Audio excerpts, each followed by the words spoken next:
بسم اللہ الرحمن الرحیم۔ السلام علیکم۔ رمضان کے پہلے عشرے کی دعا۔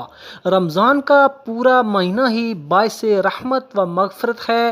پہلا عشرہ جسے رحمت کا عشرہ کہا جاتا ہے اور دوسرے عشرے کو مغفرت کا عشرہ کہا جاتا ہے اور تیسرے عشرے کو جہنم سے خلاصی کا عشرہ کہا جاتا ہے۔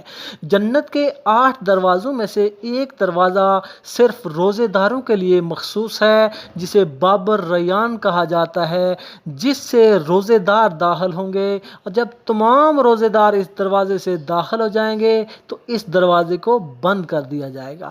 پہلے عشرے کو رحمت کا عشرہ کہا جاتا ہے اور اس عشرے کی دعا یہ ہے: اللہم رب اغفر وارحم وانت خیر الراحمین۔ اے میرے رب، مجھے بخش دے، مجھ پر رحم فرما، اور تو سب سے بہتر رحم فرمانے والا ہے۔ تو ہم آپ کو یاد دلا دیں کہ اگر آپ ہمارے چینل پر نئے ہیں تو ہمارے چینل کو سبسکرائب کر لیں اور بیل آئیکن کو ضرور پریس کر لیں تاکہ مزید آنے والی ویڈیوز کا نوٹیفیکیشن آپ کو موصول ہو سکے، کیونکہ اس چینل پر ہم اسی طرح کی اسلامی ویڈیوز لاتے رہتے ہیں۔ تو ملتے ہیں اگلی ویڈیو کے ساتھ۔ اللہ حافظ۔